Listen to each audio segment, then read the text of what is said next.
today is an innovative approach. Lieutenant Governor Karen Polito announces the Treatment and Diversion Pilot Program for low-level substance misuse offenses.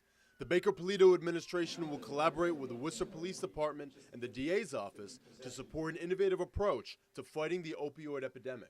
There's the two sides. We go after the drug dealer, and we try to help out the person addicted. And then instead of prosecuting them and entering them into the criminal justice system, they will be diverted to a program for treatment. The Baker-Polito administration will provide a grant of $99,000 toward the salaries of a case manager and site coordinator who will drive the potential success of this program. Well, success will be how many people we get into recovery and how long they stay into recovery. City Manager at Augustus later highlights the importance of investing in creative approaches to the opioid crisis.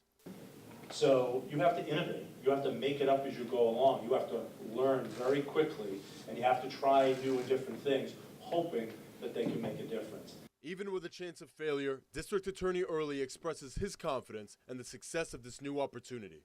This program really gives us the best chance of success of anything we've ever had. It's thinking outside the box. It's stuff that we know will work. Mohamed Elmaola, Worcester News Tonight. We will learn something from this in the law enforcement side. Worcester Police Chief Steve Sargent responds to the Las Vegas massacre that happened just 5 days ago.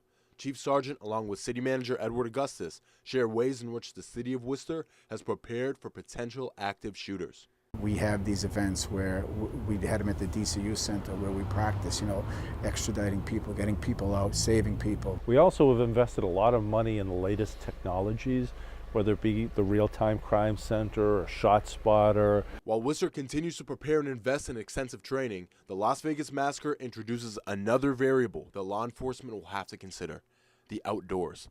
Chief Sargent and City Manager Augustus respond to the new challenge of maintaining security at outdoor events and the inevitable risk that each event incurs. This was outside, so this is something different. This shooter was from outside the event. It's just a logistical nightmare.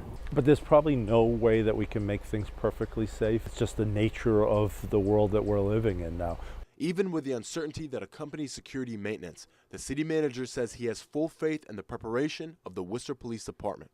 According to Augustus, it is important for the entire city to be vigilant to any possible safety concern. So I think, the police department, does a great job in terms of going to every possible training. But it's always incumbent on us to stay on top of any potential threat. Mohamed Elmaola, Worcester News Tonight. These initiatives are so important. Today, employees at Country Bank in Charlton showed their support to individuals battling cancer. Through a partnership with the Boston-based nonprofit Small Army for a Cause, the bank embarked on the second year of the Be Bold, Be Bald fundraising initiative. Country Bank employees are donating money, and they are given a cap to wear, and they can decorate it in memory of someone or in honor of someone. Throughout the month of October, Country Bank as well as other businesses across the nation contribute millions of dollars to organizations such as the American Cancer Society and the Jimmy Fund. However, while the scope of the Be Bold, Be Bald initiative is wide, the impact of the movement hits home for many people who wear the cap every third Friday in October. I personally am wearing the cap today for past members of my family that have fought the disease, but I'm also celebrating my survivor, my niece Hannah. I am wearing my cap today in honor of my brother, who is currently in remission, but more importantly, in memory of an uncle of mine who passed away in February. So far, Country Bank has raised over $4,000 for the Be Bold, Be Bald initiative. However, not only does the bank want to raise money for the movement, it also wants to raise awareness to the cancer screenings that can save the lives of early victims. That people get their screenings. That's the message that Country Bank is trying to get out, and it's a very good initiative that the bank has us working on. Mohamed Elmaola, Worcester News Tonight.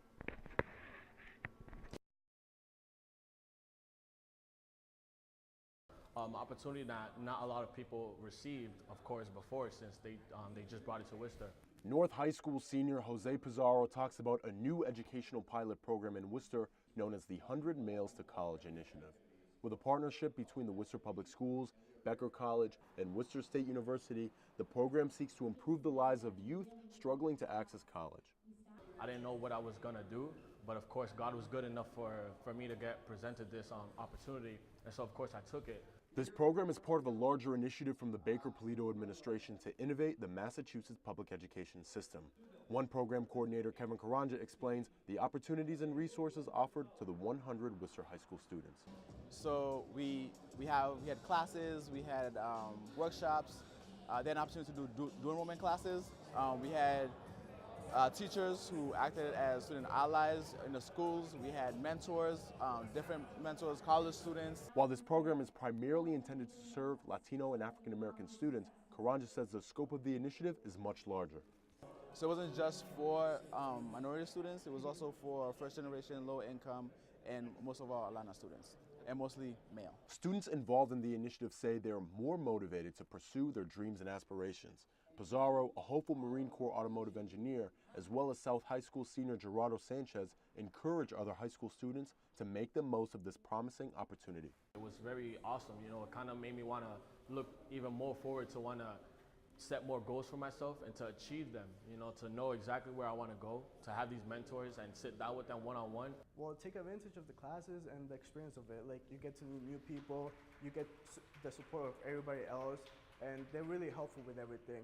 Mohamed Elmaola, Worcester News Tonight. The longer that colleges go without responding to someone who's come forward, the more harm it does to their campus. Members of the Worcester community respond to a recently distributed Cleary study showing an increase in the number of reported sexual assaults on college campuses in the past year. However, according to one local expert, a rise in reports may indicate a positive step toward rape prevention on Worcester's college campuses. There's a really big misconception about the numbers going up. Essentially, what numbers going up means is that universities are creating an environment where survivors feel more comfortable to come forward and get support and information and make reports. Universities in the Bay State may soon receive another push from Massachusetts lawmakers looking to pass a bill that would provide greater rape prevention training and confidential support to college students in the area. Local students also share some helpful messages for their peers about staying safe in and around campus. I would tell them, like, never try to be alone. In general, like late at night, always try to be with someone. Calling on a friend to just help walk them home. Not at all make them think that was their fault, but direct them towards resources that would allow them to feel more comfortable. While the thought of a rise in sexual assaults on college campuses is alarming, community leaders emphasize the importance of reporting rape in order to prevent future cases. When people report, essentially what that does is that it breaks the silence and it makes it more difficult for more people to get assaulted. Mohamed Elmaola, Worcester News Tonight. Next on Worcester News Tonight, a look where Worcester gets its water from. DPW workers asking residents to imagine a day without water. Plus, Powwow Worcester's last artist finally makes it to the city after getting stuck in hurricane travel mishaps. Good evening, everyone. Thank you for joining us. I'm Mohamed Elmaola. 4 women are arrested Wednesday after Worcester police say they beat another woman and forced her in a dog cage. Worcester police say a group of women assaulted the 35-year-old victim, allegedly burning her with cigarettes and hitting her with a golf club, all before holding her captive in a dog cage. Police say the victim was found in an apartment on Mount Pleasant Street and brought to the hospital. She told police she was invited to the apartment, but then was held against her will. All 4 women were held without bail pending a dangerousness hearing. A Worcester high school is at the forefront of the new renewable energy movement. A wind turbine is already providing energy for Holy Name Central Catholic. Now, there is a new technology to help store the power it generates. Our Rosalind Flaherty is here now to explain. Rosalind?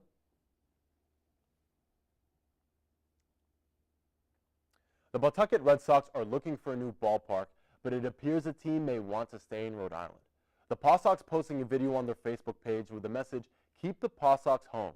The city has confirmed in the past they've been talking with the team and says Worcester is the right destination if the team decides to leave Rhode Island. Fallen Auburn police officer Ronald Tarantino among those recognized at the State House today. Today, the 34th annual Hannah Memorial Awards were handed out. The awards are given to law enforcement officers who performed heroic acts in 2016. One was given to the family of Officer Tarantino. He was killed during a traffic stop last year. Governor Charlie Baker says the state will never forget his sacrifice. Switching gears now to developing news involving the Las Vegas massacre. Tonight, we're learning the gunman scouted possible attack locations in Boston. Law enforcement officials say Stephen Paddock researched hotels around Fenway Park. However, most hotels in the area have either an obstructed view of Fenway or no view at all. There's no indication Paddock traveled to Boston. Governor Charlie Baker responded to the news today. There's also still no motive yet for Sunday's attack in Las Vegas. Paddock opened fire from the 32nd floor of the hotel. 58 people were killed, nearly 500 others were injured. It's the deadliest mass shooting in modern U.S. history. Next on Worcester News Tonight, dozens of police departments mourn the loss of Webster officer Michael Lee as the veteran officer is laid to rest. Plus, a look at how transportation plays a key role in the economic vitality and growth of central Massachusetts. Good evening, everyone, and thank you for joining us. I'm Mohamed Elmaola. Hundreds gather at the Sacred Heart of Jesus Church today for funeral services of Webster police officer Michael Lee. The veteran officer was killed over the weekend when his pickup truck drifted into the breakdown lane and crashed into a tractor trailer. A state trooper accused of beating a suspect following a pursuit from Holden to New Hampshire has been found not guilty. The verdict was announced Thursday in the trial of Joseph Flynn. Prosecutors allege Flynn used excessive force by punching Richard Simone Jr. following the 2016 chase. But Flynn claims he was assisting other officers in subduing Simone. A Worcester woman says she's lucky to be alive tonight after a college football coach saves her from choking. As our Olivia Lemon explains, Anna Maria coach Dan Mulrooney says he just happened to be in the right place at the right time. Mulrooney says the team usually does have practice at night, but thankfully on Tuesday they only had a morning practice, so he was home at the right time. Keola's Commuter Services General Manager David Scory paying a visit to the Worcester Regional Chamber of Commerce Thursday. As our Brittany Schaefer explains, the main topic of discussion was how the MBTA helps the city's economy and what changes need to be made. Coming up next, we're going to look at our local forecast. Plus, one Worcester school creating a group to promote positive mental health practices for high school students. The story is next. Stay with us.